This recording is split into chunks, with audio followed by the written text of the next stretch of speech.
கண்ணியத்துக்குரியவர்களே, அல்லாஹ்வுடைய தூதர் முஹம்மது ரசூலுல்லாஹ் ஸல்லல்லாஹு அலைஹி வஸல்லம் அவர்களுடைய வாழ்க்கையில் ஒரு பெண்மணிக்கு நடந்த சம்பவத்தை பாருங்கள். இன்று நாமெல்லாம் தொழுகிறோம், இன்று நாமெல்லாம் வணக்க வழிபாடுகளை செய்கின்றோம். அல்லாஹ்வுடைய அகீதாவிலும் ஷரீஅத்திலும் எவ்வளவு தூரம் எம்மால் முடியுமோ அவ்வளவு தூரம் நல்ல முறையில் நடந்து கொள்ள முயற்சி செய்கிறோம். அப்படியா இல்லையா? அப்படியா இல்லையா? அல்லாஹ்வுடைய தூதரிடத்தில் ஒரு பெண்மணியை குறித்து கேட்கப்பட்டது.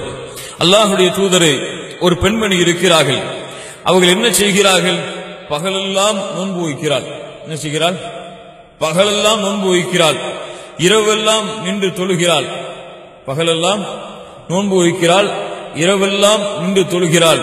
ஆனால் அவருடைய நாவை கொண்டு அண்டை வீட்டார்கள் பாதுகாக்கப்படவில்லை. அவருடைய நாவால் அண்டை வீட்டார்கள் பாதுகாக்கப்படவில்லை. இவரை குறித்து நீங்கள் என்ன சொல்லுகிறீர்கள்? அல்லாஹ்வுடைய தூதர் முஹம்மது ரசூலுல்லாஹ் ஸல்லல்லாஹு அலைஹி வஸல்லம் சொன்னார்கள், லா கைர ஃபீஹா, அந்த பெண்ணிடத்திலே எந்த நன்மையும் கிடையாது. அந்த பெண்ணிடத்திலே எந்த நன்மையும் கிடையாது. ஹிய ஃபின்னார், அந்த பெண் நரகத்திலே இருப்பார். யார் அவள்? இரவு வணக்கத்தில் ஈடுபடுவாள். யார் அவள்?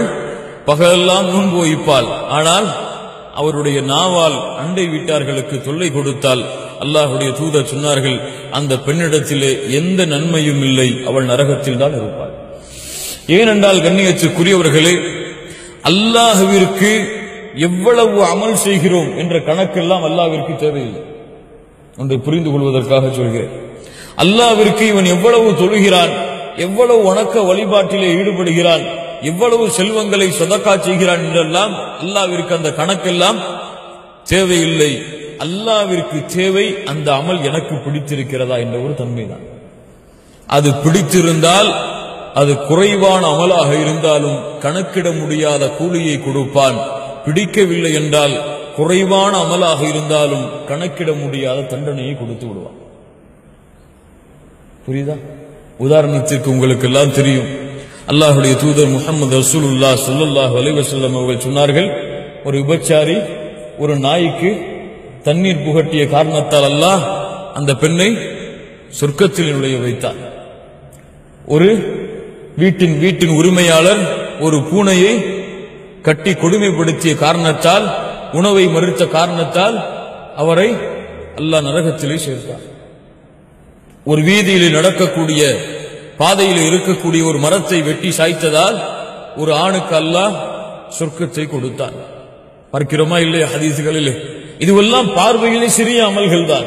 இதுவெல்லாம் தொழுகையை விட பெரிய அமலா? நம்முடைய பார்வைக்கு ஹஜ்ஜை விட பெரிய அமலா?